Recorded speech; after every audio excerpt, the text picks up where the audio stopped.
นะขอกราบสวัสดีทุกท่านด้วยนะครับวันนี้อยู่กับผมในรายการมาเกมเมอร์ชาแนลครับ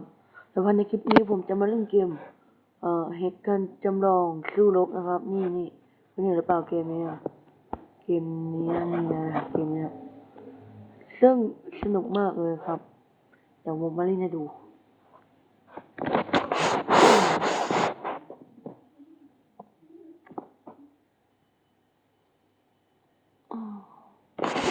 เกมนี้มันก็สนุกเหมือนกันนะครับเกือบ10 นาทีครับคือผมจะมาเล่นแบบเลเวลผมจะเล่นเลเวล1ให้ดูครับส่วนเลเวล1ผมชอบใช้คนปืนแบบนี้ครับไม่ต้องกดทีละอันก็ได้ไม่ใช่แบบนี้ทำแบบกดจิ้มแล้วไหลลงมาเลยก็ได้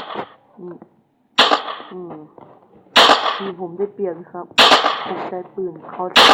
ชาวบ้านอีชีชนะเขาเองเราเกิดก็จะต้องทำตัวเอง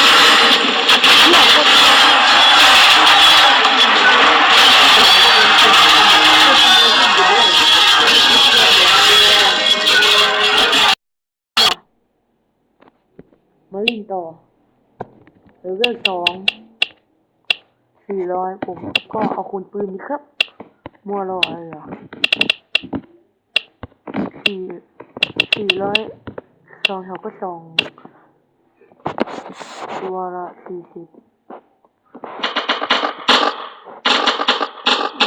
ซามูไรชาวบ้านเฮ้ยยิงชาวบ้านคนนี้นั่นแหละน่าเลยจริงๆก็ผมชนะมาแต่ต้นแล้วครับแฮ่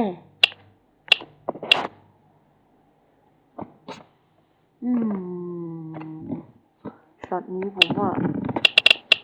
เดี๋ยวไม่ใช่อ่ะช็อตนี้ผมว่าหนปืนมันเดิมเพิ่มเติมคือคูนี่เองเพิ่มสิบสัญญาณยิงแม่งพร้อมกันนี่แหละเป็นไงเลยอันนี้คือลูกโม่เชี่ยกูรู้สึกว่าเนี่ยพวกนี้มันทีมหายอ่ะเฮ้ยโมเดลนี่กับซามูไรร้อยเลย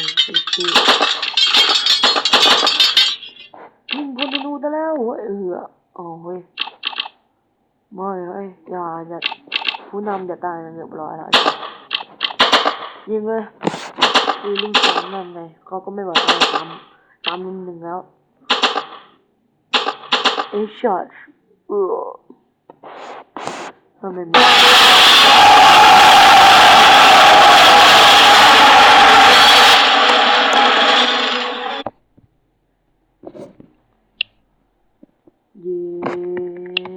ตัวเลยก็เฮียได้วะเชื่อกูลืมวะหายละเร็วๆนี้ละมั้ง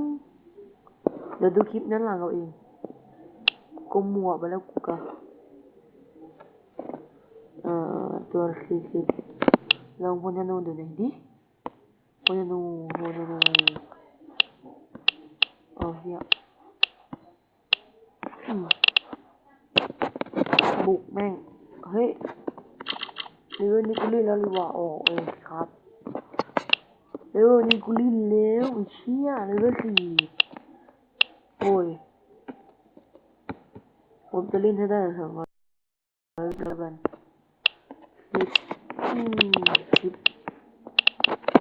ชิปอะไรชิปหายดูก่อนว่าผมจะเล่นไหวไหมครับช่วงนี้อากาศหนาวมากเลยครับผมก็เป็นห่วงสุขภาพคุณด้วยครับกับเวลานอนนะครับพวกคุณต้องห่มผ้าให้เรียบร้อยเพื่อไม่เป็นหวัดเหมือนกับผมถอดเสื้อนอนเลยครับผมไม่สบายผมเป็นผมป่วยไม่สบายผมเป็นไข้หวัดลิ้นแทงเลยแทงเข้าไปชาวบ้านเหลือตัวเดียวแล้วแทงข้างหลังเรียบร้อยครับโอ้โหคุณหอบ สุดเจ๋งว่ะเจ้ากูว่ากูข้ามมาเล่นหรือก็หรือ8ดีกว่าหรือ8 500ต้องเอาคนหอกมันเดิมโหดดีครับมันไม่มีมันในการจำลองนี้มันไม่มีบอสขี้ไก่มันมีแต่ปืนใหญ่อะครับตามนั่นแหละเชื่อกูว่าคนหอกไม่ได้ไหวแน่นอนเชื่อ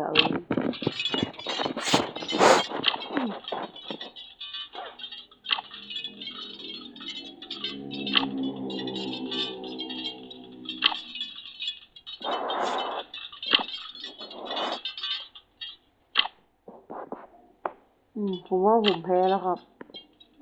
ผมแพ้แน่นอนจริงแพ้แน่นอนเลยแพ้แล้วนั่นไงกูว่าครับอย่าวิ่งเฮ้ยคุณมันยิงไม่โดนใช่ไหมโดนเรียบร้อยไอ้เหี้ยเฮ้ยชาวบ้านเหี้ยช่วยนักคนหอกมาช่วยแล้วกู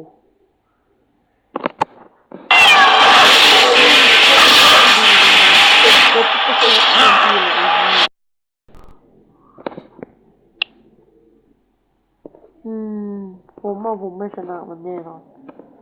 ปืนใหญ่ไม่แพ้ง่ายดี10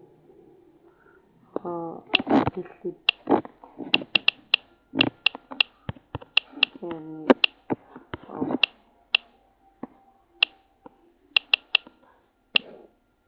แล้วก็ตามด้วยชาวบ้านดูดิจะไหวเขาไหมโอ้ยบุกมากแต่มากูก็โดนธนู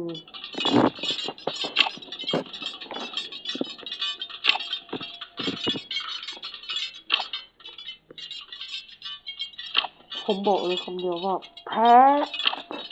เหี้ยแพ้แน่นอนนั่นแหละคนเอ้ยเหี้ยอาจจะนั่นแหละไอ้เหี้ยทำไมมันถอยอ่ะเหี้ยกากที่หายนั่นแหละยิบสมุไรมาแล้วเฮ้ยนึกว่าพวกมันตายแล้วเหี้ยไม่เหรอเรียบร้อยกราบเขาเลยเอ่ออืมอืมโอเคนะครับขอโอเคนะครับก็สำหรับคลิปนี้ก็มีเพียงแค่นี้นะครับก็อย่าลืมกดไลค์กดแชร์กด Subscribe เพื่อเป็นกำลังใจให้ผมด้วยครับและคลิปนี้ผมเล่นได้ผ่านถึงเลเวล10ผมจะหาวิธีใหม่แล้วผมจะมาเล่นให้ท่านผู้ชมดูครับสวัสดีครับอย่าลืมกด Subscribe เยอะๆกันนะครับ